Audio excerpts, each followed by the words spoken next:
The story of King Arthur and his court is just one of hundreds of legends that are part of the cultural history of the British Isles. While these unforgettable stories may have started with a grain of truth and a real person, they evolved through generations of oral and written storytelling, passing from parent to child, becoming the rich fables that we can all recall today. But what of modern legends? Will the celebrities of today have their stories told hundreds of years from now? It seems highly unlikely. But now, in a media-saturated society, we do still have legends of a sort, because sometimes people are more interested in telling a good story than in telling the truth. It's often called fake news. This is Fleet Street, the traditional home of the British media. For almost 300 years, this area was the centre of the UK's newspaper industry. By the 20th century, most of the country's major media organisations had their headquarters here.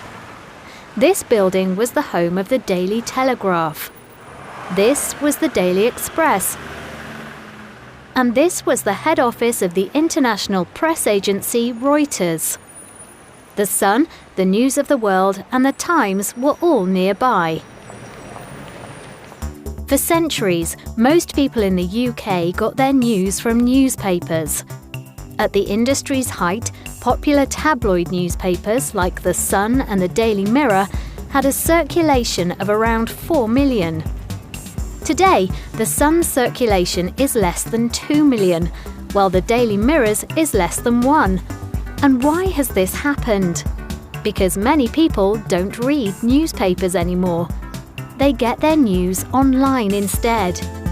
Millions of people across the world get their news from websites, and they have huge global audiences. Yahoo News, the world's most read news website, has an incredible 175 million readers a month. And now social media sites are changing everything. Billions of people are signed up to sites like Facebook, Twitter and LinkedIn. These sites don't produce news content themselves, but their audiences look at and share stories on the sites. In the USA, for example, 68% of adults use Facebook, and 30% of these people reported that they read most of their news on the site. But there are problems. Many social media users aren't journalists, and some of these stories aren't news at all. Anyone can make up an inaccurate or untrue story and post it online. And social media is so popular that newspapers report on what is posted. It's a vicious circle. When newspapers report stories from social media, these catch on and are shared and exaggerated online, and then other newspapers get away with reporting them from social media.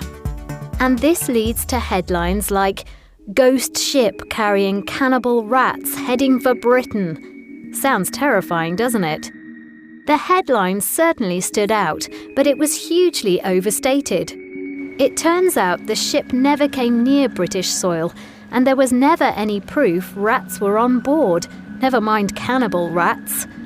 So where did the story come from? On the 21st of October 2013, the Irish Independent reported that an old empty Yugoslavian ship called the Lyubov Orlova had got lost in the Atlantic Ocean. In the story, the Irish Coast Guard director told the newspaper that the boat had been beside the harbour and he assumed that there were rats on board. A few months later, The Sun picked up the story. They interviewed a Belgian salvage dealer who wanted to find the ship to make money, and he exaggerated the story. He claimed there would be lots of rats and that the rats ate each other. Rats became cannibal rats.